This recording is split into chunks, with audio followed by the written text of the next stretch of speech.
Ora, boa noite, boa tarde a todos. Muito bem-vindos a este nosso Momento BIM. É um prazer acolher-vos, todos os que estão a assistir ao arranque destas 3 jornadas seguidas para, neste ambiente de isolamento e de contingência, podermos levar a cabo o evento que tínhamos preparado para o passado dia, que aconteceu no dia 17 de março, de uma conversa e que depois adiamos para hoje precisamente, mas não o conseguimos fazer presencialmente. Vamos utilizar estes meios. Queria começar por cumprimentar o professor Eduardo Toledo, que está aqui para nos abrilhantar com a sua presença esta noite, para dialogarmos e começarmos este diálogo, esta discussão sobre uma temática tão importante, que se prende com a situação, digamos, do BIM atual, e também falarmos de outras coisas numa conversa descontraída, como sempre. Queria também cumprimentar o engenheiro Marcelo Nonato e nele cumprimentar o Instituto de Engenharia, que conjuntamente com a nosso BIM estamos a organizar estes eventos e que vão acontecer ao longo de todo o ano 2020. O Marcelo Nonato vai, na quinta-feira, poder apresentar o programa dos restantes eventos e pronto, e começarmos desde já começarmos a nossa noite de conversa sobre BIM. Só para percebermos um bocadinho como é que isto vai funcionar, eu vou passar a palavra ao professor Toledo, que irá fazer uma apresentação. Depois eu apresentarei também de seguida e deixaríamos uma parte final para trocarmos opiniões entre nós e para respondermos a perguntas vossas, que é o mais importante. Iniciando, estamos neste momento, desde o dia 17 de março, tivemos a grata surpresa de termos o decreto, surpresa que não será propriamente uma surpresa, mas tivemos o decreto lei da estratégia BIM, da implementação BIM, melhor dizendo, no passado dia 2 de abril, que vem, de alguma maneira, concretizar, definir, e para bastante breve, já daqui a uns meses, para o dia 1 de janeiro de 2021, obrigatoriedade, digamos assim, utilizando uma palavra adequada, para as obras em alguns ministérios, mas para as obras do Governo Federal, de utilizarmos já o BIM a partir de 1 de janeiro em projeto. Bem-aja, é um momento importante para nós que temos estado na linha da frente do BIM durante tantos anos, portanto, inevitavelmente vamos ter que dialogar com isso. Professor Toledo, muito boa noite, obrigado por estar, e passava-lhe desde já a palavra e pedia-lhe então a sua apresentação. Eu acho que temos aqui alguma liberdade de tempo, mas eu acho que o ideal seria nós gastarmos um período inicial que poderá ir até 1 hora no máximo, e depois termos meia hora, portanto esta palestra, este webinar, poderá durar cerca de 1 hora e meia, 2 horas no máximo. Temos também aqui o Marcelo, então se calhar peço desculpa ao professor Toledo, ia passar a palavra ao engenheiro Marcelo Nonato primeiro, em nome do Instituto de Engenharia, para dar umas palavrinhas de acolhimento também. Olá, boa noite a todos. Tá entrando aí o som? Estão me ouvindo bem? Sim. Ok. Boa noite a todos.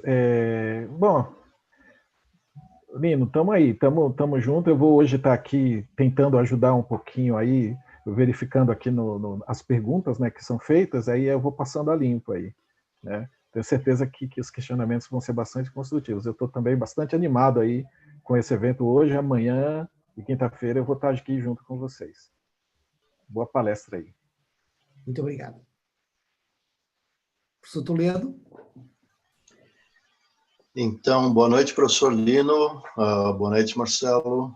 Começar agradecendo ao convite do nosso BIM, do Instituto de Engenharia. para estar conversando aí com a nossa audiência. É sempre um prazer falar de BIM. Vamos lá, deixa eu compartilhar aqui a minha tela.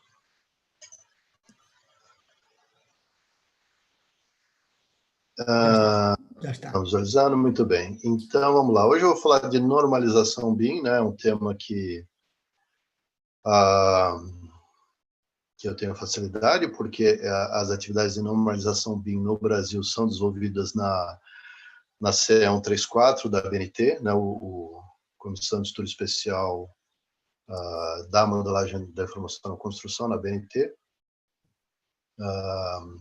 Estou lá desde a instalação em 2009, né? Atuei como relator dessa comissão até 2012, quando foi criado um grupo de trabalho específico para a norma de objetos BIM, que eu vou comentar hoje, e aí eu passei a coordenar esse GT. E estamos lá desde então. Então, a gente conhece bem o que está sendo feito. Eu vou contar um pouquinho para vocês das coisas principais. Vamos lá. Vamos ver se isso passa. Bom, então, vamos começar falando dessa comissão, né? Importante, foi instalada em 2009, como eu falei. Uma das primeiras coisas que essa comissão fez foi padronizar a tradução do termo Building Information Modeling para o português do Brasil, né? E padronizou isso desta forma, modelagem da informação na construção. Posso dizer que desde então temos tido muito sucesso em fixar esse termo como termo padronizado aqui no Brasil, né? Essa comissão traduziu diversas normas ISO, né, que relacionadas ao tema, mais diretamente ou indiretamente, né? Algumas estão aí listadas. O trabalho mais importante foi o sistema de classificação, do qual eu vou falar também detalhadamente, né? Já publicou 4 partes desse sistema de classificação. E hoje os trabalhos dessa comissão, então, se desenvolvem em 6 grupos de trabalho que funcionam em paralelo, né? Que são esses que estão aí, o GT de Sistema de Classificação da Informação, que é a norma 15965, o GT que eu coordeno de objetos BIM, vou falar da nossa norma, o GT de processos BIM, que eu também vou abordar hoje, e outros 3 GTs que fazem um trabalho de mais assessoramento, o GT de BIM para infraestrutura, que olha os demais, verificando a adequação dos trabalhos, não só para edificações, como também para a área de infraestrutura. O GT Arquitetura de Dados BIM, que cuidou dessas outras normas acessórias, né, principalmente a tradução delas. Um GT novo, que é o Sistema de Gestão dos Termos, que está desenvolvendo um sistema para a gente cuidar dos termos do sistema de classificação, né, manter isso atualizado para o futuro. E nós estamos para instalar um 7º GT que vai cuidar de observar o grupo que existe na ISO, que é o espelho deste nosso, né, para onde a gente tem assento, né, para contribuir e colaborar com esses trabalhos na ISO, né.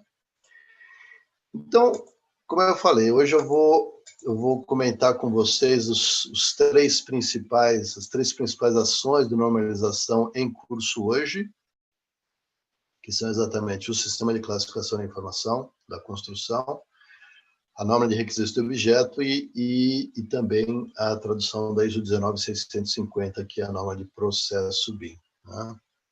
Então, vamos lá. Temos relativamente pouco tempo para abordar isso. Vamos começar falando do sistema de classificação da informação, que é a NBR 15965, que é talvez a norma mais famosa deste GT, né? Essa norma está prevista em 7 partes.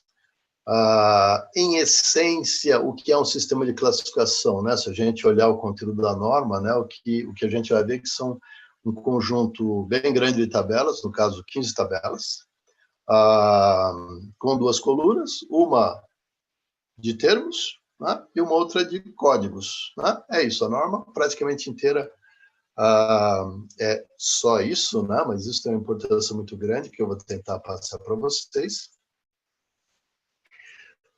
Existem diferentes sistemas de classificação pelo mundo, né? Este nosso é baseado originalmente no sistema Omniclass, né? O CCS, que é um sistema adotado na América do Norte, né? São duas instituições, uma dos Estados Unidos e uma do Canadá, que desenvolvem. Por que a gente se baseou nesse sistema? É um dos mais completos e modernos que existem. Eles também, quando começaram esse trabalho, observaram os diferentes que tinha no mundo na época, né? Ele foi desenvolvido pensando no BIM também. Ele é compatível com a norma ISO 12006, parte 2, que é a norma da ISO que justamente diz como é que a gente tem que desenvolver sistemas de classificação, né? Ela é meio inútil para qualquer outra, não tem serventia, mas para nós é absolutamente essencial. Tanto é que esse foi o primeiro trabalho da CE 134, traduzir a norma ISO 2006, parte 2, né? Virou a NBR ISO. Isso foi feito, né? Então, esse sistema Omniclass, ele é compatível com essa norma e o nosso também é compatível com essa norma. Por que isso é importante? Porque se os sistemas eles estão baseados na mesma estruturação, fica muito simples você fazer uma correlação entre os sistemas, né? Um código, um termo que no sistema americano vai ser XYZ, no brasileiro vai ter um correspondente. É mais fácil fazer este depara, né? Isso é importante, né? Uma coisa que tem que ser dita, é importante destacar, que nós não fizemos uma tradução do Omniclass, nós fizemos uma adaptação, né? No início foi discutido se a gente faria uma tradução ou não. Logo percebemos que não seria possível sem fazer adaptações, porque, como eu falei, é um sistema voltado para a América do Norte, né? Tem muita coisa que eles usam lá que a gente não faz nem ideia do que é aqui no Brasil, né? Ligados principalmente ao clima, ao gelo e à neve, que a gente não precisa, e coisas básicas que a gente tem aqui, como dezenas de tipos de madeira, diferentes tipos de pedras ornamentais, por exemplo, eles não fazem ideia, tem pouquíssimas e a gente precisa. Então, só para citar um exemplo, né? Mas nós acabamos com as mesmas 15 tabelas do Omniclass, só que nós temos códigos distintos, uma estruturação de códigos totalmente distintos. Então, ou seja, não aproveite o Omniclass no lugar do sistema brasileiro, né? Como eu falei, ele tem 7 partes, que são essas aí. Cada uma dessas partes tem um conjunto de tabelas. Essas que estão em negrito no slide, eu não sei se dá para ver, são as que já foram publicadas. Aqui eu tenho uma correlação entre as nossas tabelas e as tabelas do Omniclass, né? As pessoas costumam conhecer melhor o Omniclass porque ele já vem embutido em vários softwares, né? Se você usa o Revit, se você usa o ArchiCAD e outros. Eu vou mostrar que sistemas de classificação são extremamente importantes para o BIM, né? Então ele já vem, em geral, nesses softwares. E a gente espera que quando o nosso seja completo e publicado também passe a vir, pelo menos nas versões vendidas no Brasil, né? Então, vocês veem aí as 15 tabelas. Então, tem uma tabela de materiais, para falar dos diferentes tipos de materiais, desde dos elementos químicos básicos até rochas, madeiras, plásticos, borrachas, e assim por diante. Uma segunda tabela, que é as Aruperi Propriedades, que também é extremamente importante, porque ela codifica propriedades. Que propriedades? Todas. Temperatura, pressão, código de endereçamento postal, conectividade térmica, qualquer propriedade ela deve estar aí na lista de propriedades, né?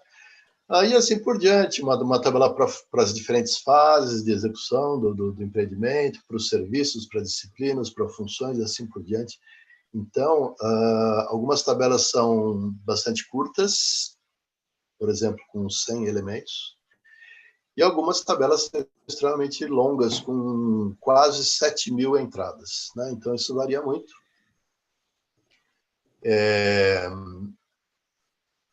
Existe essa correlação direta, como vocês estão vendo. Esse sistema de classificação ele é interessante porque ele tem dois tipos de organização, né? Uma delas que a gente chama de organização por facetas, está diretamente relacionado às próprias tabelas que a gente tem. Então, analisando, sei lá, um componente qualquer, eu posso pensar, bom, mas que tipo de componente é esse? É uma porta. Então, aqui na tabela, deixa eu pegar aqui o meu computador, na tabela 2C, ó, eu vou ter uma listagem de componentes. Então, porta vai aparecer nessa tabela. Mas essa porta é feita do quê? É feita de madeira é feita de carvalho, por exemplo. Então, tem aqui na tabela de materiais. Essa porta tem um isolamento, uma transmitância térmica X. Transmitância térmica é uma propriedade, vai aparecer na 0P. Então, as diversas facetas, os diversos aspectos que eu posso olhar um certo elemento, uma certa edificação, um certo espaço, vão estar contemplados em diferentes tabelas. Então, eu vou caracterizando as diversas coisas que existem na construção para essas diferentes tabelas, mapeadas nas diferentes tabelas. Mas, além disso, também essas tabelas elas têm dentro delas uma organização hierárquica, como vocês veem aqui no exemplo, né? Isso aqui é o comecinho da tabela 0M de materiais, né? Então, vocês notem que existe uma hierarquia nos códigos, né? Então, o código 0M100000 trata de elementos químicos. E aí vem o 0M101000 são os elementos químicos sólidos. E dentro desses, 01010, 01, carbono, silício, assim por diante. Então, existe... os códigos não são arbitrários, eles seguem uma hierarquia, né? Se a gente olhar aqui, ó, essa outra figura, dá para a mesma tabela, só que representada numa forma gráfica, né? Então dá para ver que os materiais são divididos em elementos químicos, compostos sólidos, que não são elementos químicos básicos, né? Líquidos e gases, e os elementos químicos depois, por sua vez, são divididos em sólidos, líquidos e gasosos, e assim por diante. Então existe essa hierarquia. Então isso é muito bom. Quer dizer, no mesmo sistema, eu consigo os dois tipos de organização, né? Isso facilita bastante o uso, e é uma característica desse nosso sistema. Agora, qual a necessidade de um sistema de classificação? Veja, eu vou mostrar daqui a pouquinho por que isso é tão importante para o BIM, e é tão importante que isso foi a primeira tarefa que a CE 134 abraçou, né? Mas vejam, mesmo fora do âmbito do BIM, é importante. Olha esse exemplo aqui, né? Eu peguei aqui do Dicionário Visual da Arquitetura, né, do Xing, peguei o verbete porta, né? E no verbete porta, a gente nota que este contorno que existe aqui em torno da porta, né? Tem vários nomes, por exemplo, umbral, por exemplo, ombreira, montante, batente, que é o que a gente usa aqui em São Paulo, né? Puxa vida, 4 nomes que constam no dicionário para a mesma coisa, né? Ainda nesse mesmo item porta, né? Se eu pegar umbral seria a parte estrutural, né?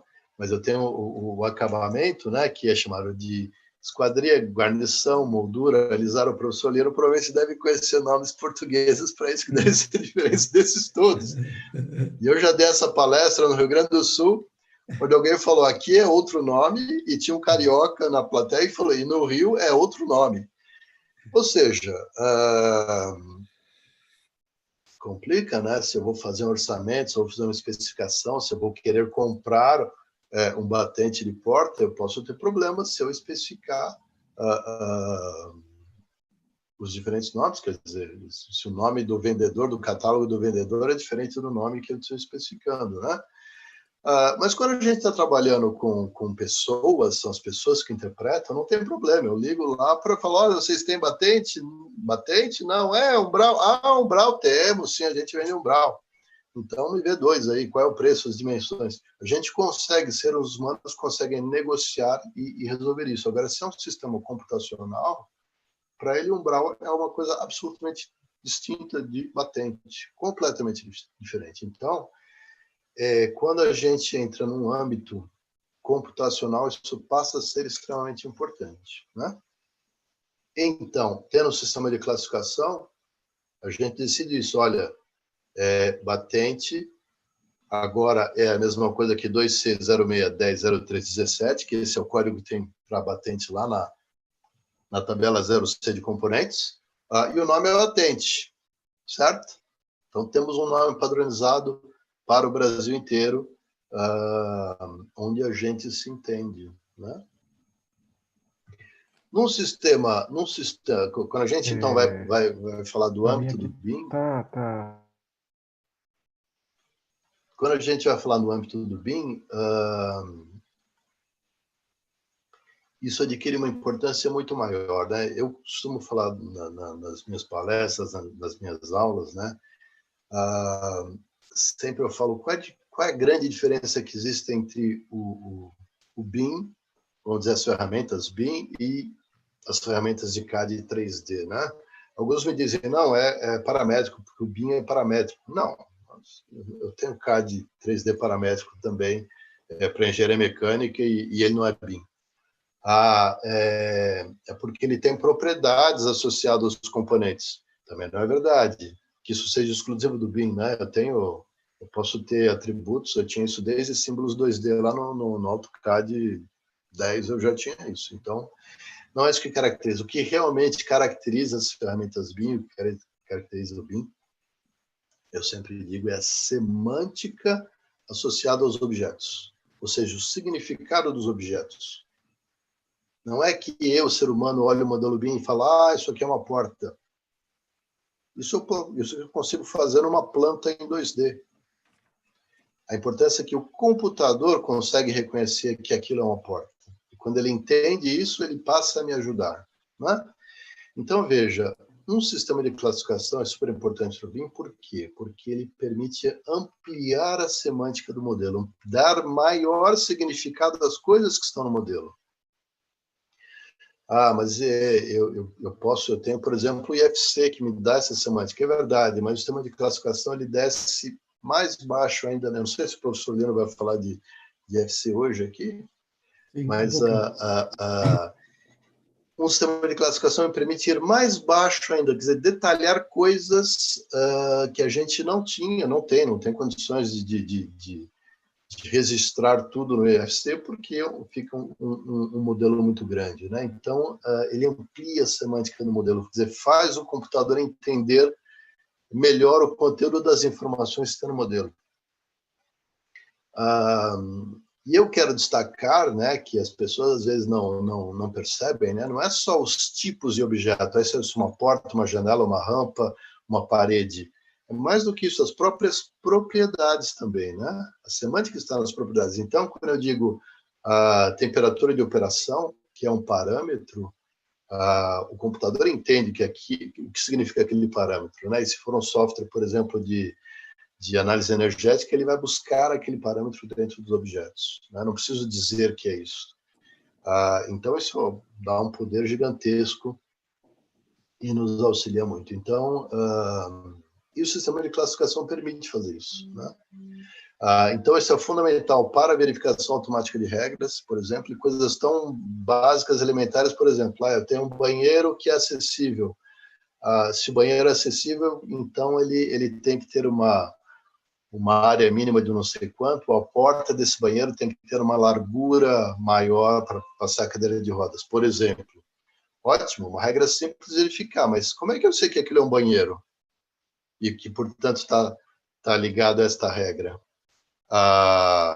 Se eu denominar um espaço de banheiro, é uma coisa, mas eu pego um outro modelo BIM, ele chamou o banheiro de WC, o outro chamou de toalete, o outro chamou de masculino e feminino. Entendeu? Então, a minha regra que procurava espaços denominados banheiro para aplicar essa regra, eu já não encontro os banheiros, se eu chamei de toalete, ok?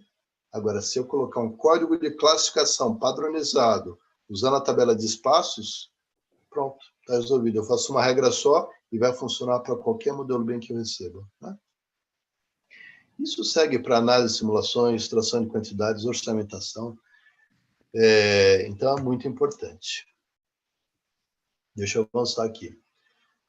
Ok? Então, isso em termos de sistema de classificação, é um projeto que começou desde o primeiro dia lá da C134, um esforço que ainda continua, como eu falei, tem tabelas que são relativamente simples, tem tabelas que são gigantescas, né, com mais de 7.000 termos, é um trabalho exaustivo.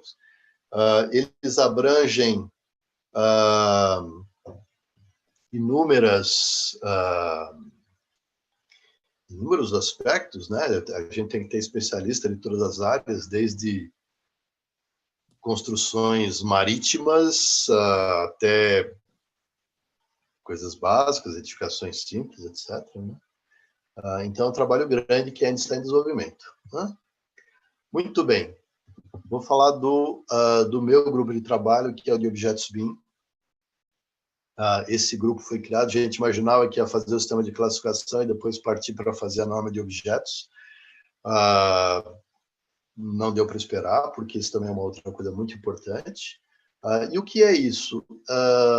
É uma norma que gera diretrizes para que, por exemplo, fabricantes de componentes para construção possa criar o seu catálogo BIM, ou seja, criar bibliotecas que tenham os componentes para que os projetistas possam usar esses componentes dentro dos seus projetos. Né? Vocês sabem, o projeto feito em BIM, né, a modelagem BIM, ela é feita de uma maneira diferente do que é feito em CAD, né? A modelagem BIM é feita a partir da instanciação de objetos, ou seja, eu procuro objetos em bibliotecas e eu insiro esses objetos no meu modelo. Eu não tenho alternativa, né? O objeto tem que existir previamente numa biblioteca. Se ele não existir, eu tenho que criar esse objeto num outro ambiente dentro dos softwares de autoria, para que depois eu possa usá-lo.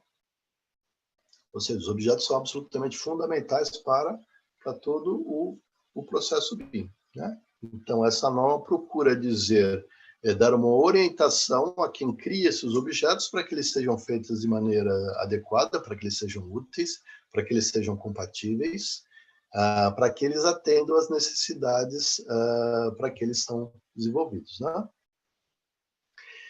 Então, o escopo dessa norma abrange todas as fases do ciclo de vida e todos os processos ligados a isso, então planejamento, projeto, documentação, construção e operação e manutenção, deconstruções, portanto, abrange tanto a parte de edificações quanto de infraestrutura.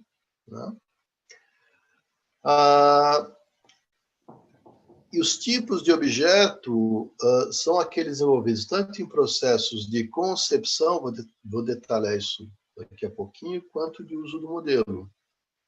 Sejam objetos que servem de entrada a esses processos, sejam como saída. O que a gente chama de concepção dentro desse grupo de trabalho, né? Isso vai ficar um pouquinho mais claro daqui a pouco, né? Mas a gente chama de concepção, é uma parte do processo de projeto, né? Concepção é onde a gente define a solução técnica do produto, edificação e infraestrutura que eu estou projetando, as interconexões entre esses componentes da solução técnica, ou seja, a topologia do modelo, O dimensionamento desses componentes e as especificações principais, tá? E ponto. Né? Não envolve atividades acessórias, como, quando eu faço um projeto, eu sempre coloco uma tabela de quantitativos. Quantitativo, extração de quantitativos é uma outra coisa, não é a concepção em si. Eu faço também, eu preciso fazer uma análise energética, eu faço uma análise acústica no meu projeto arquitetônico, por exemplo. Essas são, de novo, outras atividades acessórias que a gente não define como sendo concepção. Por isso que a gente teve que criar um nome diferente de projeto. Né? Então, quando a gente tem um processo de concepção, nós vamos dizer que esse processo vai ser alimentado com uma série de informações, opcionalmente com modelos BIM, por exemplo, se eu estou fazendo uma concepção de sistemas estruturais, o modelo BIM de arquitetura é uma entrada para esse processo, né? E, além disso, eu vou precisar de objetos BIM, esses laranjinhas aqui, né, que eu vou usar para poder construir esse modelo de estrutura, por exemplo. Eu vou precisar de um modelo de pilar, de viga, de uma sapata e assim por diante, né? Então, eu tenho objetos BIM dentro dos modelos de entrada e eu tenho objetos BIM que estão na biblioteca e que eu uso para o quê? No meu processo, que vai gerar um outro modelo BIM, né? Que também, por sua vez, vai ter objetos dentro dele. O que eu quero só mostrar com esta figura é tudo que está laranjinha aí são objetos BIM, e são cobertos por essa norma, né? Sejam entradas para outros processos, sejam de saída, né? E a gente define outros usos do BIM como aqueles que podem ou não receber modelos BIM como entrada, mas a saída desse processo não é um outro modelo BIM. Por exemplo, uma análise energética recebe como entrada, por exemplo, o modelo de arquitetura, mas não gera um outro modelo, né? Ou análise acústica e assim por diante, né? Diferente do processo de concepção de um sistema predial hidráulico ou de uma estrutura, ok? Então, só caracterizando um pouco para vocês entenderem o escopo dessa norma, né? Muito bem. E aí nós temos uma série de filosofias que eu chamo dentro desse grupo, né? Uma delas é essencial, a primeira é que a gente trabalha olhando os usos que são feitos dos modelos BIM, onde esses objetos estão inseridos. Isso é muito importante porque quando a gente olha o mundo afora, a estratégia que esses demais grupos usam é diferente, né? A gente, quando começou isso, obviamente, já tinha alguma experiência nessa área e olhou o que estava sendo feito aí fora e decidiu que este enfoque dos outros não era bom. Porque, vejam, se eu vou definir quais são as características do objeto BIM baseado no tipo de objeto, por exemplo, se é uma porta, então eu quero largura e altura da porta, eu quero a espessura da folha, eu quero o material, eu quero o fabricante, eu quero a resistência a vandalismo, eu quero a conectividade térmica dessa porta, eu quero isolamento acústico, tá, ok. São uns 40 parâmetros, ótimo. Demora um tempão para gerar isso. Aí depois eu acabei porta, agora eu vou para a janela. Isso são mais uns 30. E depois que eu acabar a janela, eu vou para piso, viga, mesa, luminária, não tem fim, né?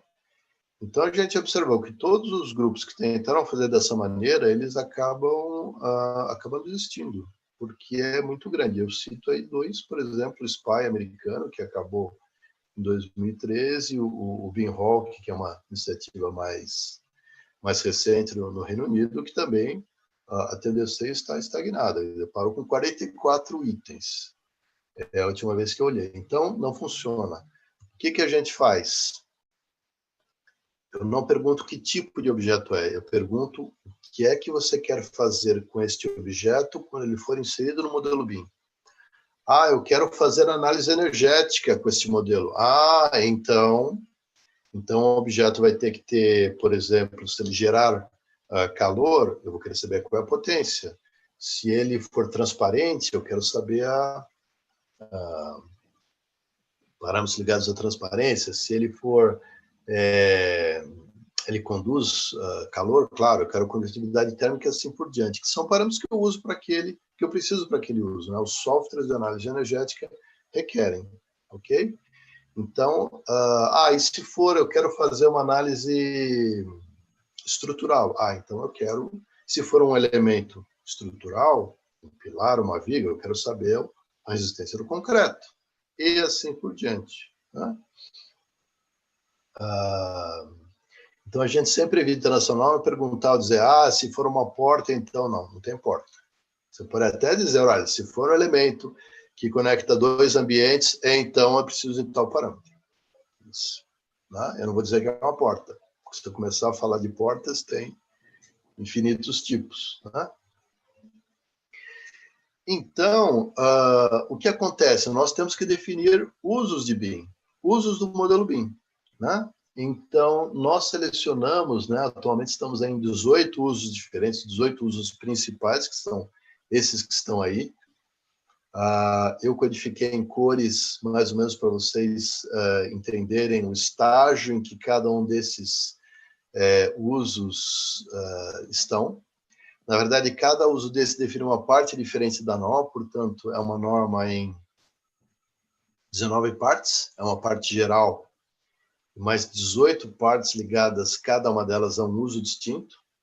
Então, os usos principais de concepção arquitetônica, concepção de estruturas, sistemas prediais hidráulicos e elétricos, de ar-condicionado, iluminação, assim por diante, extração de quantidades, análise acústica, né? Todos esses que vocês estão vendo.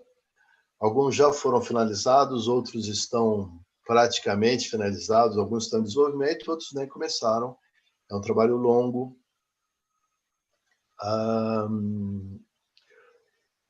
Ok? Então, essa é uma coisa que é absolutamente essencial. Então, para cada um desses usos, a gente tem dentro do nosso grupo de trabalho subgrupos, né, com especialistas em cada um dos usos, que então determinam quais são, eu vou dizer, os parâmetros e outras características necessárias para o objeto, né?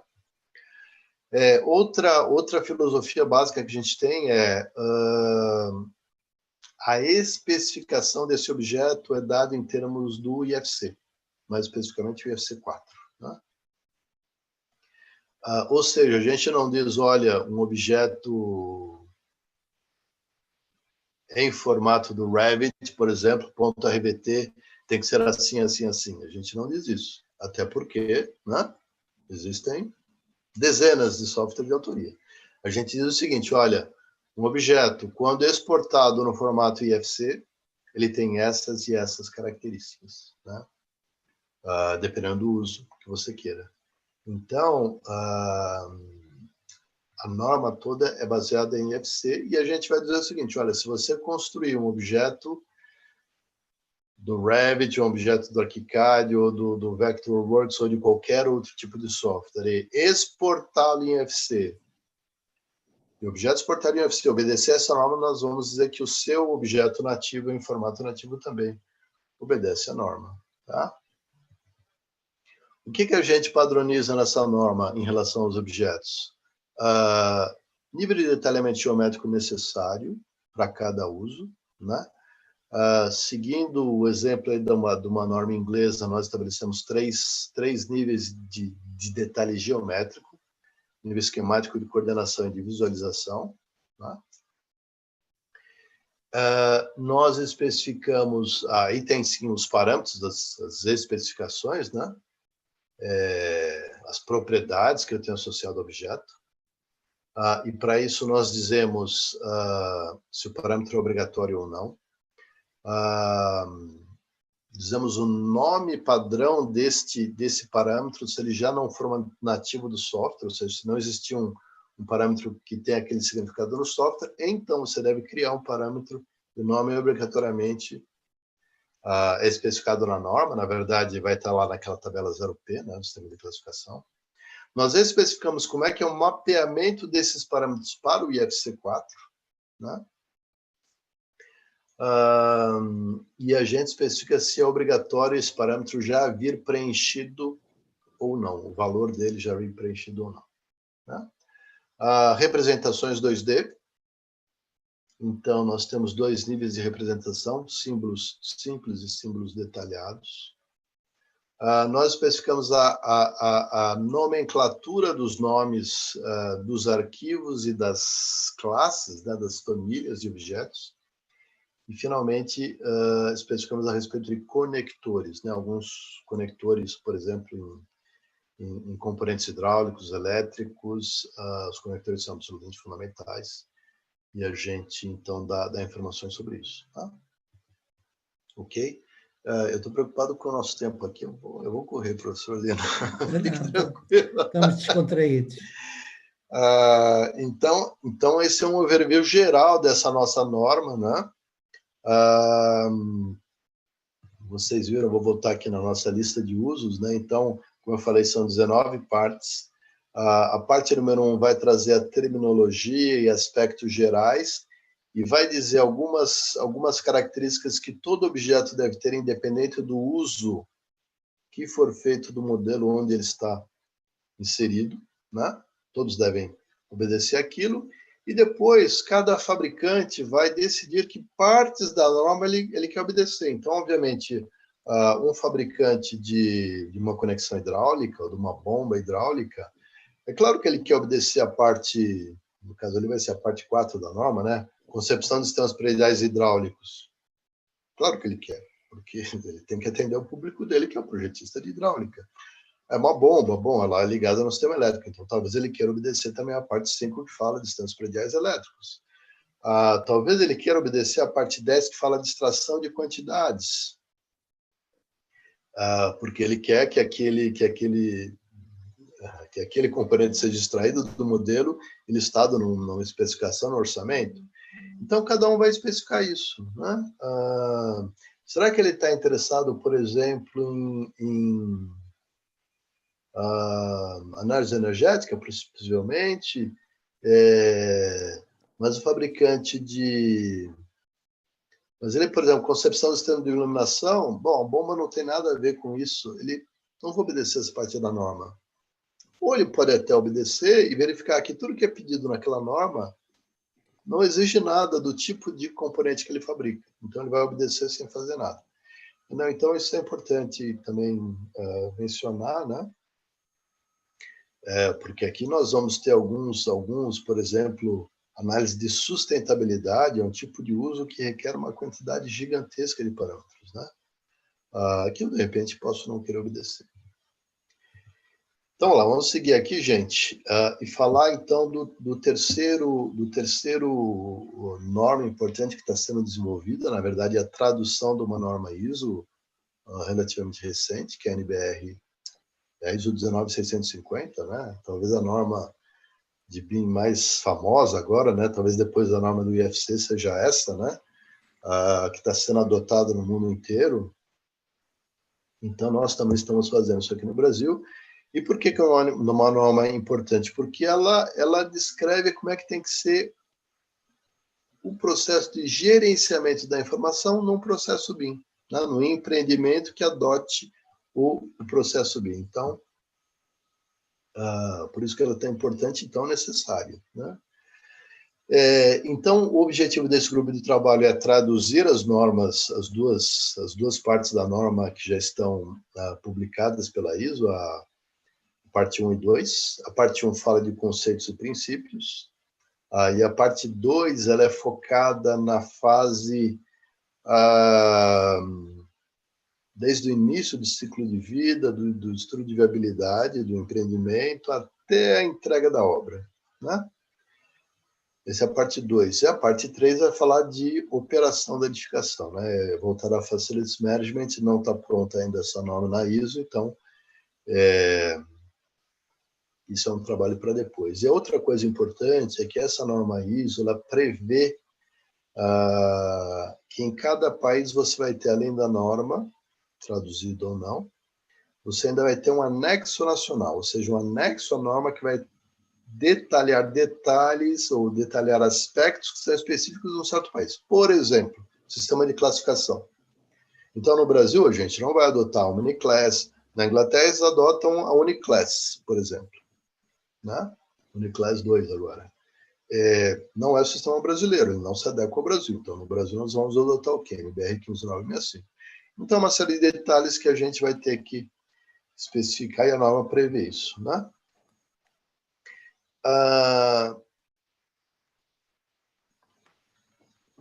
Então, isso eu já comentei, para que vocês entendam efetivamente o que é que essa norma trata, né? Existe essa figurinha aqui, que é da própria norma, que eu puxei para cá. Veja, se a gente pensar num empreendimento de construção, por trás dele existe uma organização que vai muito, muito além do BIM, né? Porque extrapola, né? O processo, se eu pensar só no processo de projeto, né? Só isso vai muito além do BIM. O BIM é um aspecto dele, mas tudo isso já existia muito antes do BIM e ele continua existindo. Então, primeiro, essa norma mostra claramente que existe um processo de gestão organizacional, e a norma ISO 9000, a família ISO 9001 e outras, né, que vão tratar desse aspecto organizacional, né, da qualidade do processo, inclusive. Existe agora uma norma recente, que é a família ISO 55000, que trata da operação e manutenção de ativos, né, que essa norma já também está traduzida para o português pela BNT. Dentro dessas, no escopo menor que essas, então, existe uma parte que é o gerenciamento da informação do processo, né?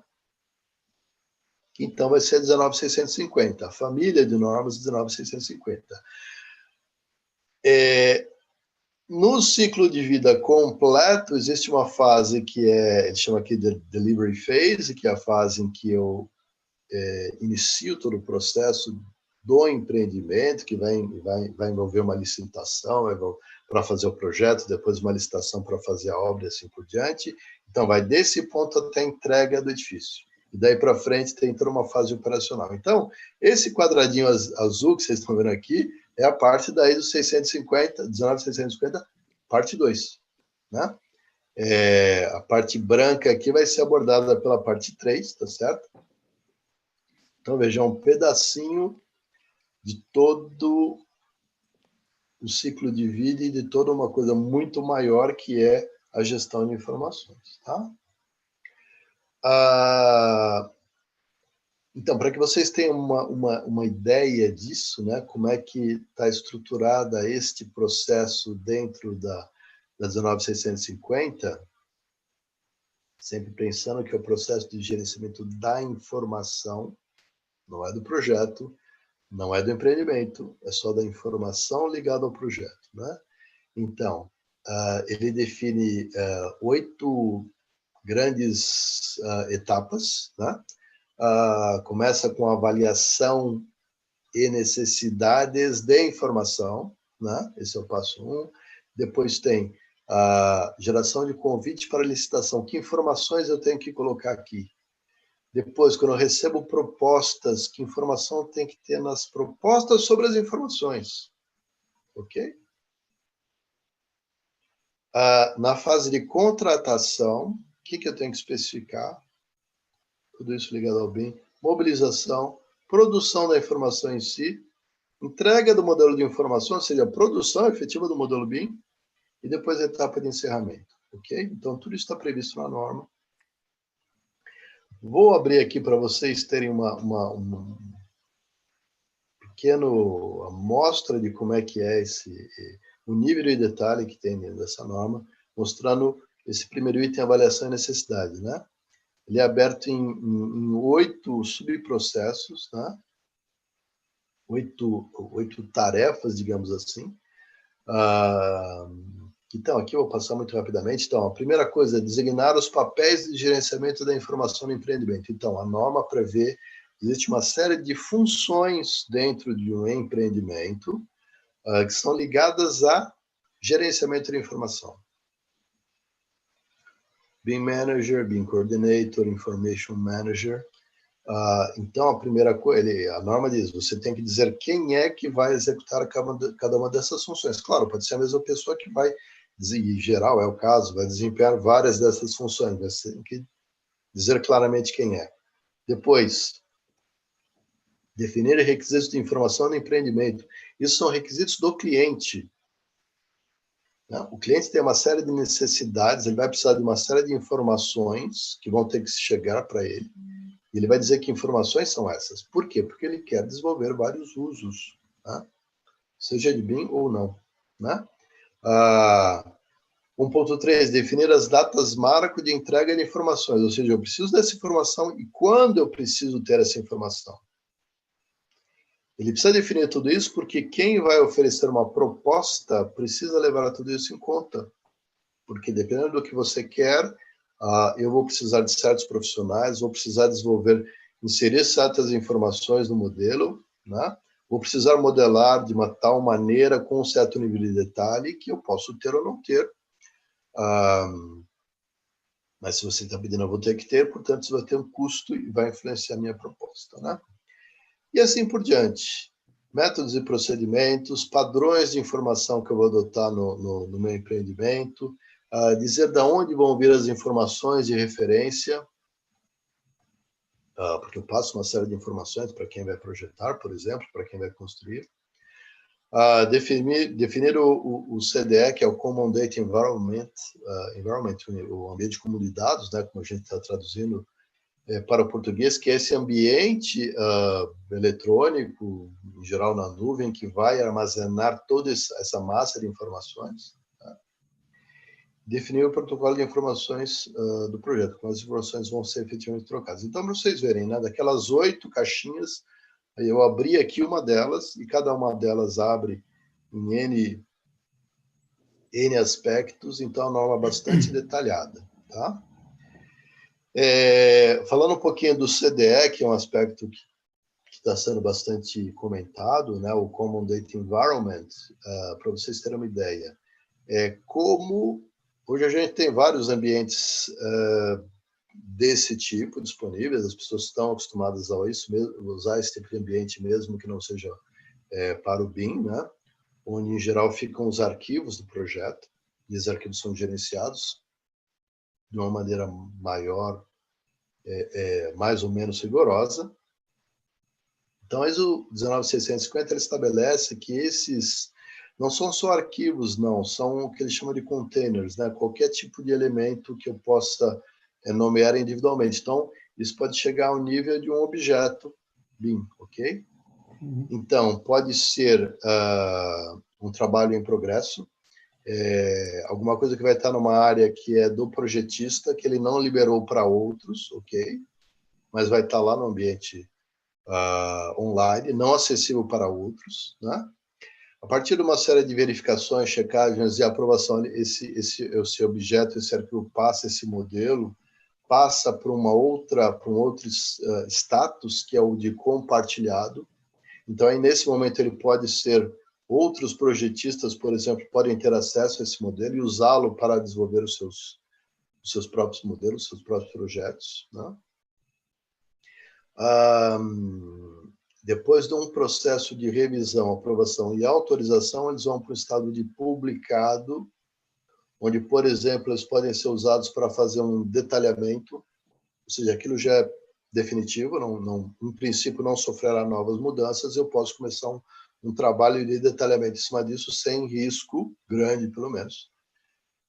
Porque a mudança é uma constante na construção, né, infelizmente, mas com o risco diminuído de que eu tenha que fazer um retrabalho a nível de projeto, né, ou até mandar para a obra, para execução, né.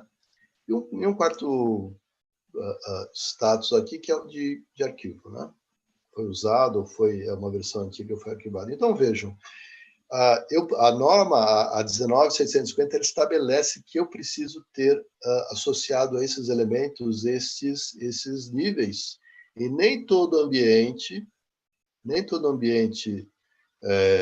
que a gente chama de CDE hoje, ou gerenciamento eletrônico de documentos, etc., ou nuvem, né? Ela tem essas características. Então, nós vamos precisar adequar as ferramentas nacionais que a gente tem e verificar quais são as ferramentas disponíveis no mercado nacional que vão dar suporte para esse tipo de sistema, né? E eu trouxe aqui, finalmente, uma outra tabelinha que mostra alguns tipos de requisitos de informação que estão estabelecidos, né, na 19650, para ter uma ideia mais ampla um pouco disso. Então, a gente tem aqui o que eles chamam de requisitos de informação organizacional, que são informações que o cliente precisa, né, que ele vai precisar que sejam geradas nesse processo como um todo. Essas informações podem ter características que vão levar informações que eu preciso pôr no meu projeto, né? Então, gera esses requisitos de informação do projeto. Ou pode ser aqui em cima informações que eu preciso para a gestão dos meus ativos. Ou seja, às vezes eu não preciso disso. Por exemplo, número da nota fiscal desse aparelho de ar-condicionado, garantia desse equipamento. São informações que eu não preciso para execução, para projeto ou execução, mas eu preciso para gerenciar depois, lá numa fase de facilities. Então, isso está previsto aqui nesse modelo. Então, essas requisitos de informações de ativos geram o meu modelo de ativos, meu modelo de gestão de facilities de operação, né? E, por outro lado, as informações organizacionais geram informações de projetos, que depois são detalhadas para gerar requisitos de troca de informações, ou seja, não basta eu saber qual é a informação que eu preciso detalhar como essa informação vai ser trocada. Então, por exemplo, a nossa norma de objetos vai ter um papel absolutamente fundamental nesse ponto aqui, né? Tanto para definir quais são os requisitos de informação, como também como essas informações vão ser trocadas. Isso sim vai gerar aqui o que eles chamam de Project Information Model, que é um modelo BIM, com informações de projeto, né, para projeto e execução, né? E, finalmente, falar do anexo nacional, que informações estão previstas na norma para estarem contidas no anexo nacional. Então, essa nomenclatura de containers, que, como eu falei para você, aqui nos passa os objetos BIM, modelos BIM, né? Então, a nomenclatura do nome do arquivo, né, ou o nome do objeto. Códigos para essa nomenclatura, porque muitas vezes ela inclui, por exemplo, um código de disciplina no meio do nome, uma identificação do pavimento, onde está aquele ao qual, por exemplo, o modelo se refere, assim por diante. Então, eu tenho códigos específicos para isso, isso está na norma. Uma codificação de adequação de uso dos containers, ou seja, eu posso usar esse elemento para que tipos de uso, está liberado ou não está liberado.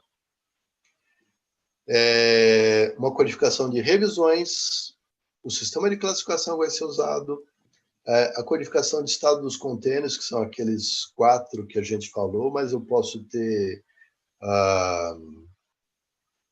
códigos específicos. Vocês viram, eu mostrei a norma lá, está tudo em inglês. Eu posso criar uma codificação que faça mais sentido em português. E temos abreviações equivalentes aos usados da norma. Então, tem uma série de nomenclaturas e siglas, né? Eu mostrei algumas aqui que são usadas na norma original. E cada país, mesmo que seja um país em língua inglesa, né, ele pode definir nomes diferentes, né? Daqueles que são usados lá. Então, é isso. Como é que anda esse projeto? A tradução está praticamente pronta. Está se iniciando o desenvolvimento do anexo nacional. E uma notícia muito bacana que eu queria trazer para vocês existe um edital que foi do Ministério da Economia, né, que foi feito no ano passado e já está licitado, já está sendo desenvolvido. E dentro desse edital prevê-se algumas tarefas de avaliação dos projetos piloto da estratégia BIM-BR, ou seja, aqueles ligados ao quê? As obras de arte do DENIT, né, do pontos e viadutos, né, aos aeroportos da Secretaria de Aviação Civil, e as obras do Ministério da Defesa, né? Marinha, Exército e Aeronáutica, né? São os projetos pilotos previstos na estratégia BIM-BR. E tem uma tarefa que é a avaliação da implementação desses projetos pilotos, e a notícia isto será feito tendo como base a ISO, ou a NBR ISO 19650, ou seja, existe uma grande chance de que esses projetos pilotos sejam desenvolvidos, implementados, implantados, já com base na ISO 19650, o que seria absolutamente espetacular, porque colocaria a gente no mesmo nível aí das melhores experiências internacionais, né? Isso é extremamente importante a gente ter uma norma internacional, porque imaginem você poder desenvolver uma forma de trabalhar com o BIM, com as informações do BIM, que é padronizada no mundo inteiro, né? Então, sei lá, é comum aqui até no Brasil, eu tenho uma obra que é feita com um projetista americano, um arquiteto famoso, o projetista de estruturas é alemão, o de instalações é brasileiro e assim por diante, ou a gente prestando serviços lá fora, né? E todo mundo trabalhando num esquema que todo mundo já conhece, né? Isso vai ser extremamente positivo e é uma prática alinhada com as melhores práticas, né? Ou seja, essa norma veio de bastante experiência. Então, é uma coisa bastante positiva que vai levar a gente a avançar bastante o BIM. Então, é isso, professor Lino. Acho que estourei meu tempo, para variar. O professor já está acostumado. Desculpe. Obrigado. Não. Eu posso comentar aqui? Sim, Marcelo, por favor. Gostaria de falar aí sobre o que apareceu aqui no chat de perguntas, né? Então, eu tenho assim eu acho que é uma boa notícia, porque apesar da palestra ter sido assim um pouquinho mais longa, mas assim a qualidade é excepcional, principalmente lembrando que esse material vai ficar disponível para quando qualquer um quiser ter de novo todo esse banho, né, de informações importantíssimas, né, que referente ao sistema de classificação, essa parte de normalização, né, que está para acontecer, né.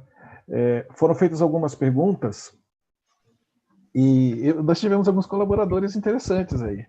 Foram feitas perguntas sobre a ISO 19650, que o Wilton já respondeu, então eu acho que nem precisa mais responder. O Wilton já respondeu, acabou. Excelente. Havia uma pergunta aqui que eu tinha separado, que essa não estava com resposta, mas foi exatamente o seu último slide, né? Deixa eu localizar ela aqui de novo, desculpa, né? Do contato? Aqui, ó. O Aaron Andrade, eu acho que é a única pergunta que ficou mesmo aí sem uma resposta, mas você acabou falando no último slide, mas é bom dar uma relembrada. Aaron Andrade perguntou: a plataforma BIM-BR foca em catalogar objetos BIM, porta, janela, etc. Isso está alinhado com a orientação da norma e da estratégia? Né?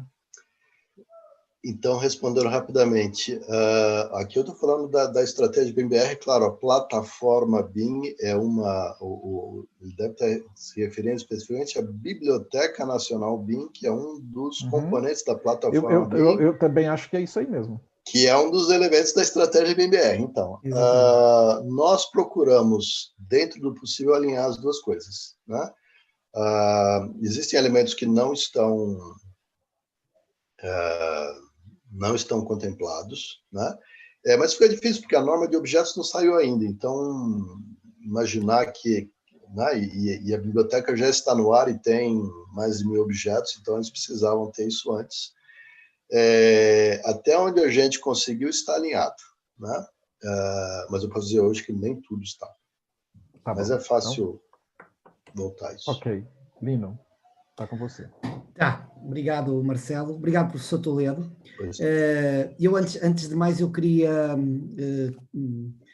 corrigir um lapso que tive no início, que não apresentei o que é que iam ser as duas palestras que iam acontecer amanhã e depois da manhã. E amanhã, precisamente, vamos ter o Wilton Catalani e o Ivo Mainardi, do metrô de São Paulo, e na quinta-feira teremos o Marcelo Nonato e o Rogério Suzuki, pelo que vamos ter aqui uma sequência a não perder, não é? Pronto, atrasamos um pouquinho, nós combinamos com as pessoas que isto terminaria às 20h30, o que me deixa aqui pouco tempo para eu apresentar, mas, e tendo em conta que eu gostaria de também entrar aqui em algum diálogo. De qualquer modo, penso que poderíamos complementar também com uma visão global, e eu iria tentar acelerar. Penso que estão a ver a minha apresentação neste momento. Marcelo, professor Toledo, estão a ver? Sim, sim. Ok? Sim, estamos vendo. E a ideia seria só fazer uma viagem muito rápida sobre aquilo que se faz no mundo neste capítulo da normalização, que vem complementar precisamente isto que o professor Toledo acabou de apresentar relativamente ao caso brasileiro. E eu começava por pedir emprestado este slide que já tem algum atraso, 2018, precisamente para explicar que ele está atrasado relativamente ao Brasil, em que aqui os países aparecem coloridos com verde, vermelho, azul, cinza e laranja, consoante o seu grau mais avançado ou menos de adoção, e o Brasil aparecia aqui num laranja, que era a planear a adoção BIM, quando neste momento rapidamente saltamos várias colorações, quase que passamos mesmo para o vermelho, que são mandatos a decorrer, que é o caso desse. Mas eu diria que a nível internacional o BIM está a ter um fulgor e uma colocação de normalização global enorme. Não me vou detalhar sobre isso, ia só falar um bocadinho também, e também não querendo tirar nenhum protagonismo amanhã ao Wilton Catalani, que poderá vir a falar sobre este assunto, gostaria também de falar sobre a Building Smart. Quando se fala de normalização, não se pode deixar de falar deste conjunto, desta organização aberta, sem fins lucrativos, internacional, e neutra, digamos assim, que já há mais de 25 anos resolveu lançar este repto de fazer um protocolo de comunicação para ajudar a indústria a responder às perguntas da indústria, aos requisitos e às necessidades da indústria. Foi para isso que surgiu a Building Smart.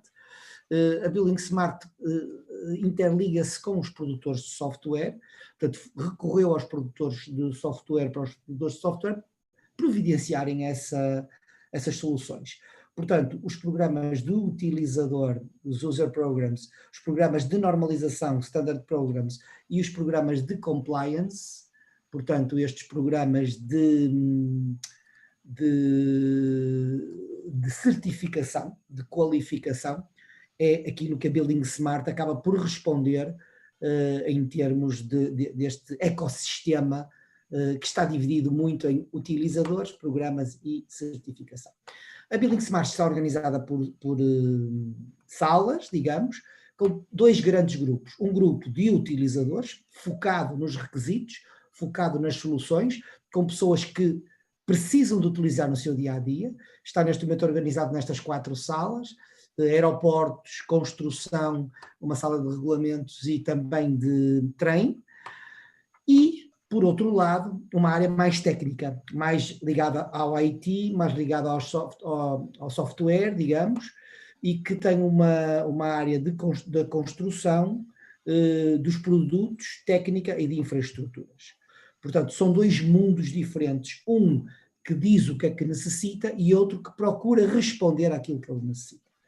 A comunidade de capítulos, neste momento constituída, é constituída por estes países que estão aqui, estes 18 países que podem ver, alguns não são países, por exemplo, o capítulo nórdico é uma junção de países, Reino Unido e Irlanda também, a Australésia também, tem a Austrália e Nova Zelândia, e outros capítulos, e isto foi retirado do ano passado de uma apresentação de Richard Petrie, precisamente pensou na China, em Pequim, na última realização da Building Smart, em que também foi anunciado a Polónia, os pedidos de novos capítulos para avançar em Hong Kong, Suécia, Turquia e Finlândia, mesmo apesar de haver um capítulo nórdico, e também ele apresentou no ecrã principal como potenciais futuros capítulos o Brasil e Portugal também estão aqui, entre outros, Chile, Peru, México, Croácia, Estónia, Eslovénia, Lituânia e Letónia, e Emirados Árabes Unidos, ok? É esta a Constituição. A Building Smart tem esta estrutura principalmente assente no IFC, no IDM e no IFD, Industry Foundation Classes, como, digamos, o padrão, o esquema da base de dados que constitui estes modelos livres. Depois, os processos nos Information Delivery Manuals são definidos pelos IDMs, e o International Framework for Dictionaries, do qual a face mais conhecida é Building Smart Data Dictionaries, e são os principais. Depois tem outras também, tem os Model View Definitions, que são partes do IFC para o uso que nós pretendemos, tem também a norma BCF, que é o BIM Collaboration Format, que é um modo de comunicação entre cada um dos modelos e de cada um dos utilizadores, digamos assim. E eu, para tentar só enquadrar aquilo que vou dizer a seguir, gosto muito desta figura, feita pelos franceses Frédéric Grande, Philippe Rigaud e Souil Subrat. São três nomes muito importantes do BIM mundial e do BIM francês em particular, em que eles precisamente representam todo este ecossistema como um edifício de 3 pisos, 2 escadas e com alguns ascensores, digamos assim, e em que eles realmente falam que o primeiro edifício é o primeiro piso, primeiro andar, o primeiro pavimento, é o das terminologias, são os dicionários, o sistema de classificação que o professor Toledo também referiu. No segundo temos o IFC propriamente dito e o BCF também, portanto é o pavimento do modelo propriamente dito. E o terceiro é o dos processos das comunicações. Reparem que aqui, neste primeiro, cinge-se às bases dos objetos, aos modelos. No segundo, à modelação propriamente dita, à modelagem, são os model views que estão inseridos também aqui. E no terceiro, para a gestão da informação, onde as trocas de informação entre os diversos intervenientes são a este nível, com os BIM Execution Plan, planos de execução BIM, e cá está a ISO 19650, com as trocas de informação. Tudo isto integrado também no GML da cidade e também nos sistemas de informação geográfica, e com elevadores ou containers, digamos assim, com o Product Life Cycle Support e com o Linked Data como novos métodos de transmitir informação entre todos. E o que agora queria mostrar-vos era que junto a cada uma destas entidades estão uma série de grupos de trabalho, sejam do ISO, Technical Committee 59, a Subcomissão 13, portanto a Comissão Técnica 59, a Subcomissão 13, como também a nível europeu a CEN, com a Comissão Técnica 442, e depois todos eles têm grupos a pensar, depois outros grupos mais avançados como a OGC, por exemplo, para o Linked Data, e também para a definição do GML no que diz respeito a sistemas de informação geográfico, entre outros. Ou seja, cada uma destas peças tem um grupo de trabalho a olhar para eles e que, neste slide, que também é conhecido, estão todos em liaison, ou seja, estão todos em troca de informação uns com os outros.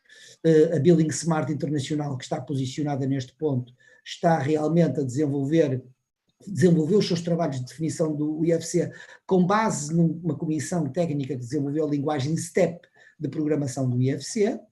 Depois temos também, e sem querer amassar, mas só para perceber esta interligação toda, temos o BIM na subcomissão 13, que está em interligação com o GIS na Technical Committee 211, portanto, todos em interligação.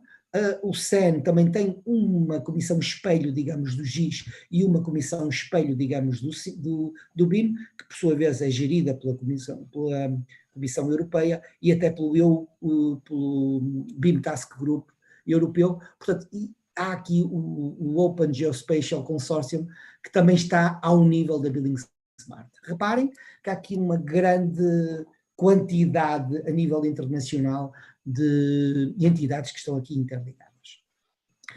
E para isto, para produzir o quê? Para produzir normas, standards e sistemas de classificação. Estão aqui alguns, Omniclass, Uniformat, Uniclass, tal, até o finlandês, o sistema finlandês, só para dar alguns exemplos, que são a base, digamos, de tudo isto que estamos a falar. Sendo muito rápido e só procurando dar alguns exemplos do que se passa a nível mundial, na normalização mundial, que possam servir o Brasil, ok? Esse é o objetivo principal, possam servir para nós meditarmos e até agora dialogarmos um bocadinho sobre o que se pode fazer, como é que na prática vamos implementar este decreto que foi agora publicado, não é? Quais são as particularidades? Optei por apresentar aqui alguns, rapidamente, tocar alguns pontos, sem sequer explicar, mas alguns pontos que eu penso que são de enaltecer de algumas normas aqui escolhidas. A escolha de porquê estes países e porquê estas normas é extremamente subjetiva, é super enviesada do ponto de vista científico, digamos assim. Eu, neste ponto, apresento coisas de Inglaterra, da Finlândia, Noruega, Estados Unidos, Singapura, Hong Kong, Austrália, Alemanha, França, e termino com um pequenino apontamento sobre Portugal, mas poderia estar e deveria estar aqui a China, que tem feito um trabalho absolutamente incrível de desenvolvimento, particularmente na área das infraestruturas, apesar de ser um bocadinho difícil a comunicação com a China, até porque por dificuldades da tradução do inglês e do que é que existe em inglês, mas é notório que tem-se feito um trabalho incrível, e este último encontro da Building Smart que se realizou em Pequim mostrou bem a pujança da China na normalização e na implementação de BIM. O Japão tem trabalhos incríveis em algumas áreas absolutamente inovadoras. A área geotécnica são os líderes mundiais desta área. Todos os Emirados, a zona do Catar, toda essa área. Portanto, há imensos países que poderiam figurar aqui como exemplos, mas apenas para darmos alguns toques daquilo que se poderia tirar de cada um deles. Começando pelo Reino Unido. O Reino Unido é incontornável, o professor Toledo falou sobre ele, e eu vou apresentar aqui algumas coisas daquelas que me impactam mais e que eu acho que é importante nós tirarmos algumas lições sobre cada um destes países. Este quadro, que é um quadro já antigo, agora o ecossistema do Reino Unido chama-se Digital Built Britain, ou seja, é um conjunto que engloba todos os players, todos os atores aqui, mas o que se pode tirar deste ponto é que, desde o governo, a passar para, chamemos-lhe, o gabinete ministerial, e depois a passar por este conjunto de cada um destes pontos, é uma organização, todos eles estão a trabalhar unidos, ok? Todos eles estão a trabalhar para o mesmo propósito, que foi produzir a legislação do Reino Unido. Acho que isto é um aspecto importante, muito interessante. Por exemplo, está aqui o CREA, digamos, de Inglaterra, que é o Council, o Construction Industry Council, e todos eles estão integrados. Acho que é algo que é muito interessante para nós, saber que tem que haver colaboração entre as entidades. O conhecido triângulo da maturidade, também é importante perceber como é que ele foi feito, muito bem feito do ponto de vista, digamos, informático, do ponto de vista dos sistemas de informação, inclusive é com o nível 3 que se tem discutido, inclusive agora tem surgido níveis 3, 3A, níveis 4, até avançarem um bocadinho mais, mas também a interligá-lo com a legislação que está a ser produzida, ao nível das normas, mas também ao nível de guias, ao nível do sistema de classificação, como o professor já disse, eles utilizam o Uniclass, e ao nível dos entregáveis também, o RIBA Plan of Works e outros que estão em correspondência com o que é que se está a fazer a desenvolver e a desenhar do ponto de vista estratégico. As normas, a normalização inglesa preparada para a implementação obrigatória foi muito completa, muito bem feita, muito bem estruturada, nomeadamente atrevo-me a dizer que a 19650 bebe muito do que os ingleses fizeram na PAS 1192, portanto, há aqui um trabalho de fundo e que abrange uma série de áreas bastante largas.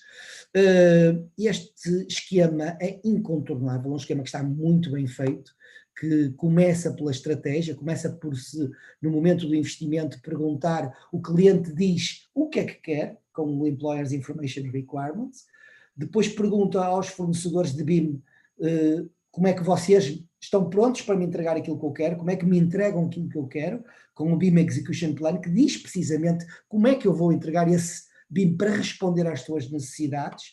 Depois transforma-se no Master Information and Delivery Plan, que diz como é que se vai fazer isto, como é que se faz esta informação ao longo do tempo, e depois entra-se num período de, ao longo das fases, cada uma destas é uma fase, o brief é uma fase inicial, conceptual, de definição, de projeto, de construção e de entrega, de comissionamento e finalmente de operação. Portanto, para cada esta linha, cá está o Asset Information Model, a gestão do ativo, e para a esquerda desta linha o Project Information Model. A informação vai aumentando, é isto que este triângulo quer dizer, a informação vai aumentando ao longo destas fases todas, e temos informação documental, não gráfica e gráfica também, portanto, e finalmente aqui a verde temos as respostas dos fornecedores às decisões que o dono de obra vai colocando neste ponto a vermelho. Portanto, isto é um gráfico que está muito bem feito e que precisamente explica todo o movimento da informação e todo o ciclo do BIM, digamos, à volta de uma construção. O professor já mostrou, isto é extraído, esta imagem da PAS 1192, parte 3, já mostrou que existe uma figura igual na 19650. Eu acho particularmente feliz separar os requisitos dos modelos e nesta linha para cima separar os ativos do projeto. Portanto, e o que acontece é que são feitas perguntas chamadas Plain Language Questions que se transformam em requisitos de informação pelo dono de obra. Dependendo da organização para a qual nós estamos a fazer este projeto, pode ser um hospital, o Ministério da Saúde, pode ser os militares, pode ser um aeroporto, pode ser o que seja, que já tem regras dessa própria organização, já tem informações dessa própria organização. O ativo também vai criar os seus próprios requisitos de informação e depois especificam como é que se transformam em modelos, primeiro em modelos de projeto, e depois os modelos de informação. Portanto, todos estes pedidos, todos estes modelos estão integrados uns com os outros. Parece-me que está particularmente feliz também esta apresentação dos ingleses. E eles não se cingem à legislação oficial. Também tem estas legislações complementares, como é o caso da AEC e o CAPA. Bom, eu sobre os outros, e porque realmente ultrapassamos muito tempo, eu vou só passá-los, não vou tecer assim tantas considerações como teci aqui, mas a COBIM é uma norma que está muito fácil de descrever, e é a parte que eu gostaria de extrair para nós. É um documento ilustrativo e descritivo para o grande público, digamos, mas que acaba por transmitir o principal que se pode tirar do BIM, toca diversos pontos, desde como é que a arquitetura deve ser trabalhada, como é que os próprios renders podem ser apresentados, desenvolve como é que os modelos MAP podem ser definidos, trabalha nas estruturas, análises de mecânicas também, luminotecnia, análises energéticas, portanto, corre 14 disciplinas ao longo do percurso todo de uma maneira muito leve, muito suave. Os noruegueses, e como se sabe, os nórdicos são os que andam nisto há mais tempo, eu apresento aqui a Statsbygg, que é o organismo oficial da Noruega, e das 7 capítulos que eles têm, eu ia me concentrar só na verificação da qualidade do modelo. Eles trabalham muito no code checking, utilizam este software que é o Solabri Model Checker. Eu acho que é um ponto que nós temos que nos preocupar, que é como é que nós vamos oficialmente verificar as qualidades dos modelos. Como é que nós vamos garantir que o que está aqui escrito neste decreto é comparável, digamos, entre dois fornecedores. Como é que nós conseguimos verificar a qualidade do modelo? Parece muito importante. No que diz respeito aos Estados Unidos, temos a NBMS, que é um monstro, digamos, nas normas, tem normas muito fortes e pesadas, desenhadas inclusive para os fornecedores de softwares, trabalha com as cores que precisamente fazem parte das cores da Building Smart na área do projeto, do concurso, da construção e da operação, propriamente dita. Está baseada na Omniclass, é o sistema de classificação que é adotado nesta norma. Um documento muito interessante é este da matriz de maturidade, de capacitação, portanto, Capability Maturity Model, é um modelo de determinação da maturidade de cada um dos intervenientes. Acho que é algo também muito interessante, que poderíamos utilizar com alguns cuidados, porque isto nunca se consegue fazer estas traduções imediatas para as nossas realidades. Trabalham com o BEP da Pensilvânia, que foi, digamos, uma referência. A AIA e o BIM Forum, mas em particular o American Institute of Architects, desenvolveu alguns protocolos muito interessantes, o LOD desde logo, mas também alguns protocolos de como contratar em BIM e como fazer em BIM, que me parecem muito bem conseguidos, e este Model Element Table, que é algo que ao longo do percurso, que é muito utilizado nos BIM Execution Plans, que algum percurso vai dizendo como é que nós podemos ir aumentando os níveis geométricos ou de informação, ou agora o tão conhecido Level of Information Need, e o professor Toledo já fez referência à importância de nós correlacionarmos não ao objeto, mas ao uso do que é que nós queremos lidar com ele. Aqui está um exemplo dos lotes. Os Veteran Affairs também são outro departamento dos Estados Unidos que tem aqui um trabalho interessante a definir os papéis de cada um dos BIM, também é algo que eu acho que é interessante e retirar daqui, e até a definição da nomenclatura e da numeração dos espaços e dos objetos. O General Services Administration também trabalha com um programa espacial muito interessante. Singapura tem este sistema absolutamente estonteante de licenciamento automático, não é?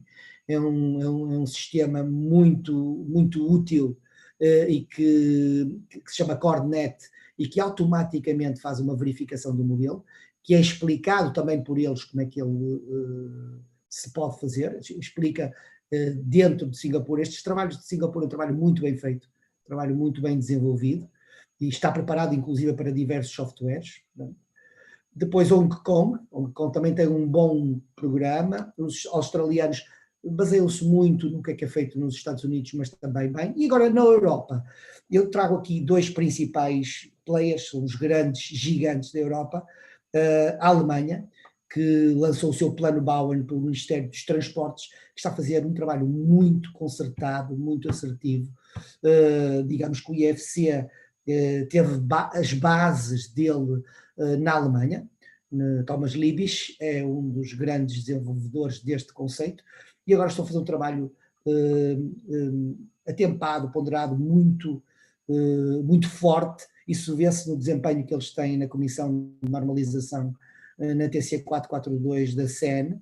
E a França, também não gostaria de deixar a França de lado. Eles lançaram agora ultimamente o Plano de Transition Numérique dans le Bâtiment, tem um trabalho absolutamente incrível, está muito bem estruturado. A França há muitos anos que tem a sua indústria da construção muito bem catalogada e chama a atenção para um grande evento que se chama o BIM World.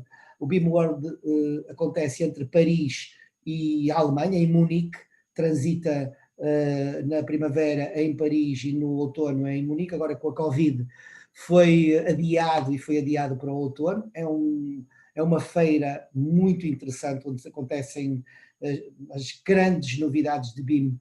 Diria que transitaram um bocadinho dos Estados Unidos. Os Estados Unidos, pelo facto de não ter conseguido uma política federativa de união e estar a trabalhar um bocadinho por cada um dos organismos individualizados, perdeu um bocadinho de protagonismo para o Reino Unido, que levou um trabalho concertado, e estes grandes gigantes da Europa que estão a fazer um trabalho de concertação que estará provavelmente ao nível dos que está a fazer na China e também no Japão, mas que tem, talvez para nós, mais familiaridade, digamos assim.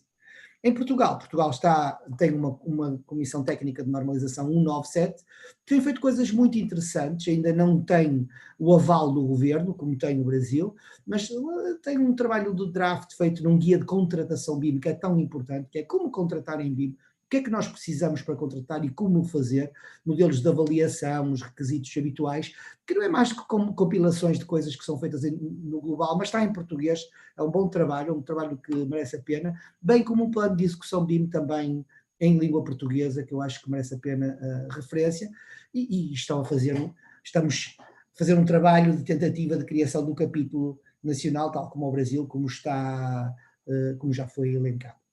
Bom, procurei só apresentar assim alguns highlights daquilo que se faz no mundo, precisamente para podermos apresentar e demorei mais do que aquilo que pretendia, como é sempre, é o costume, não é? Também, o professor Toledo também está habituado, portanto eu devolvo isso, e abríamos agora precisamente este diálogo. Não sei, Marcelo, se há aí alguma questão que seja pertinente, mas eu lançava já o repto ao professor Toledo na seguinte questão.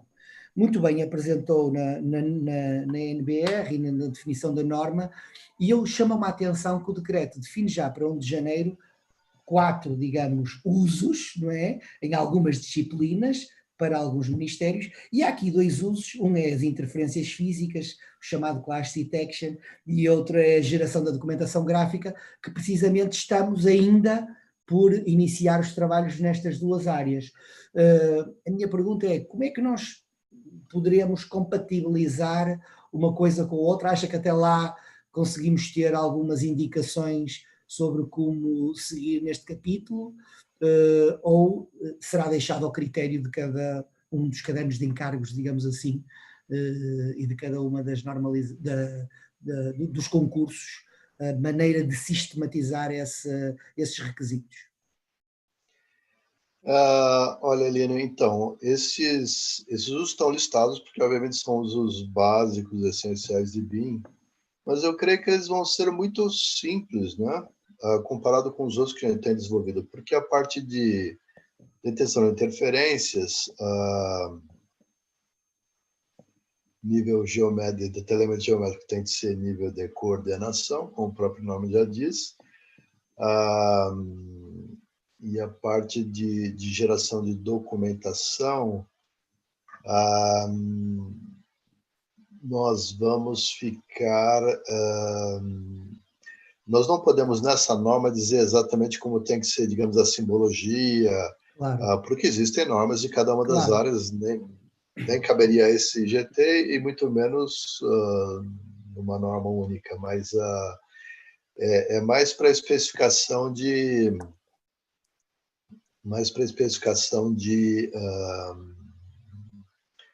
o nível de detalhamento dessa simbologia, né? Eu tendo uma demanda, a gente pode, acho que, fazer isso com relativa rapidez. Não é dos usos mais desafiadores, não. Acho que vai ser fácil. Ótimo. Marcelo? Não sei se... Estou aqui. Não sei se temos alguma pergunta. Eu queria destacar aqui que nós temos aí alguns elogios, tanto a palestra do Toledo quanto a palestra do Lino. Eu vou ler os elogios, tá? As perguntas já foram respondidas, mas daqui a pouco eu explico isso, né? Ok. A Miriana, do Estudo de Engenharia, né, falando que está tudo perfeito. Miriana é apaixonada pela gente, viu? Rubens agradecendo pelo compartilhamento desse conhecimento. Thalita Dal Bosco, obrigada, professor Toledo, foi excelente e muito esclarecedor, né? Aqui da palestra do Lino, professor Lino, cadê? Professor Lino, sempre muito bem atualizado, né? A Nath Lima fez uma pergunta específica para o Lino aqui, uma pergunta recente. Onde conseguimos o acesso do plano de execução BIM apresentando o NBCT 197 BIM. Onde conseguimos.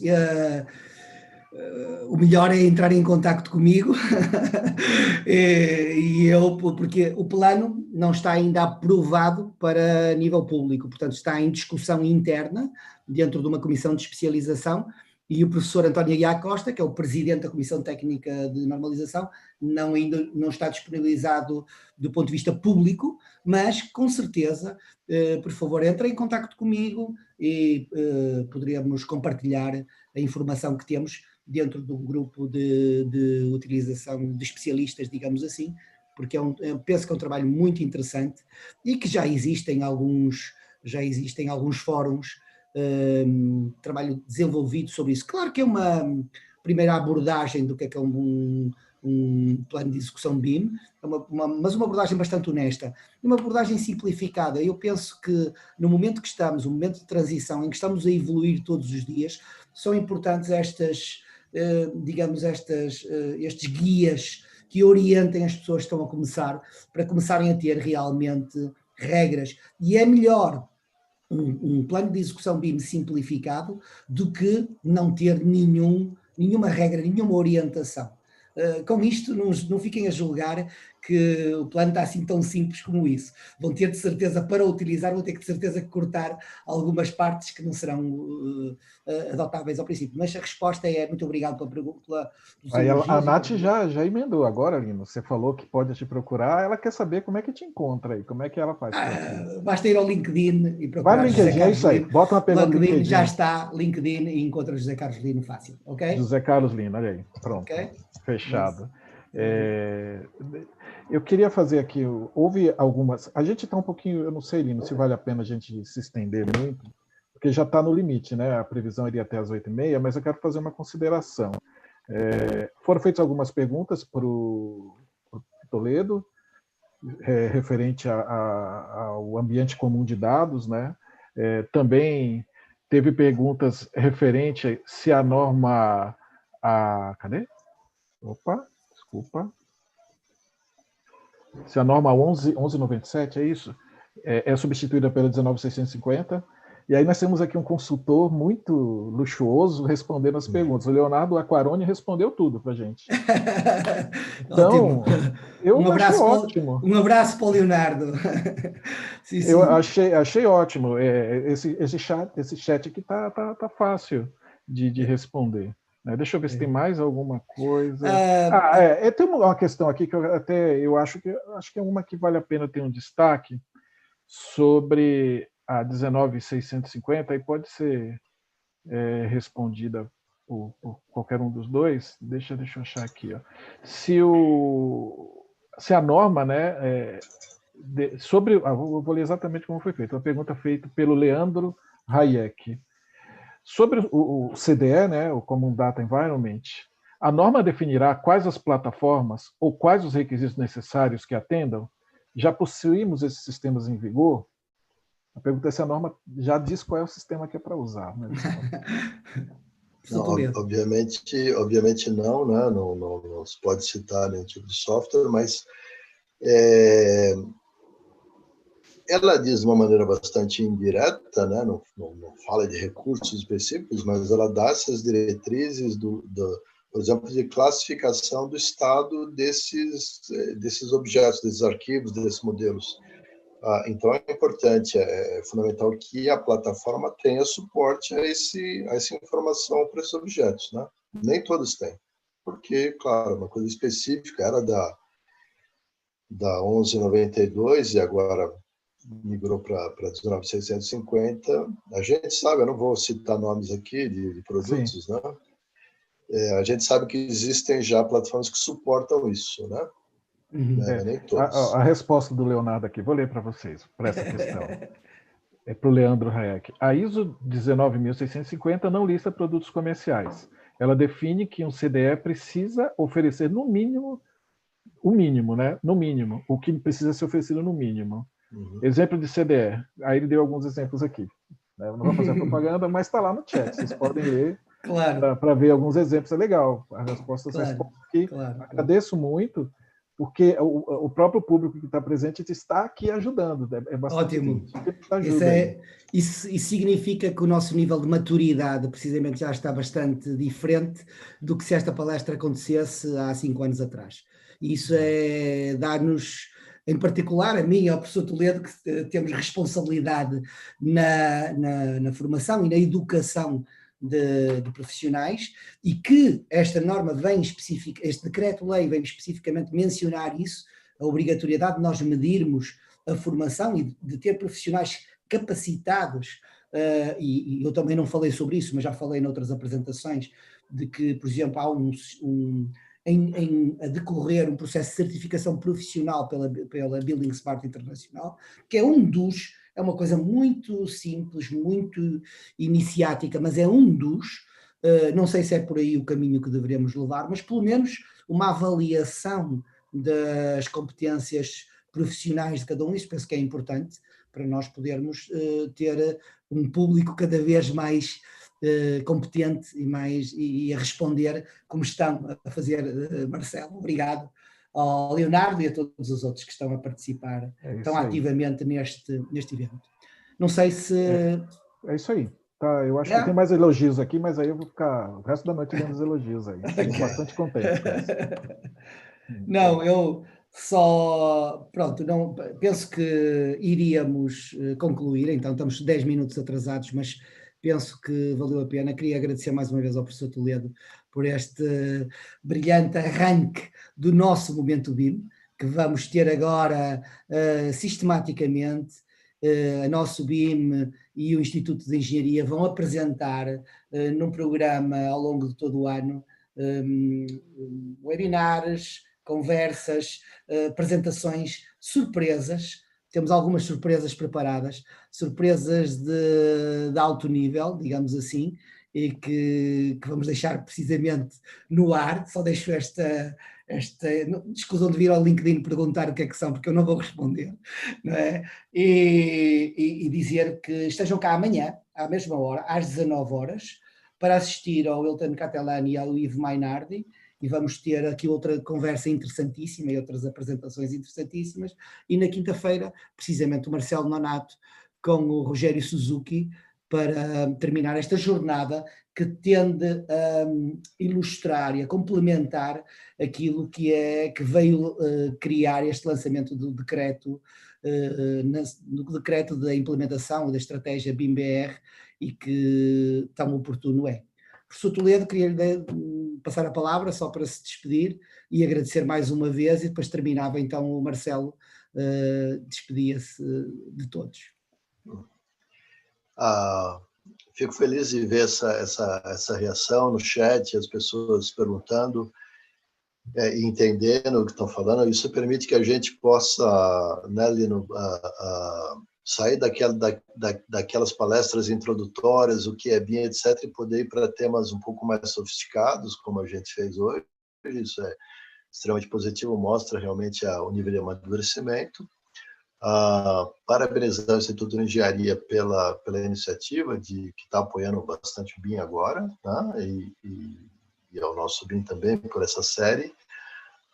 E agradecer a todos pelo convite. Obrigado. Muito obrigado. Em nome do Instituto de Engenharia, agradeço aí pela oportunidade de estar com o Lino e com o Toledo. E amanhã estarei de novo aqui para ler as perguntas, ou pelo menos ler as respostas, né, e os elogios.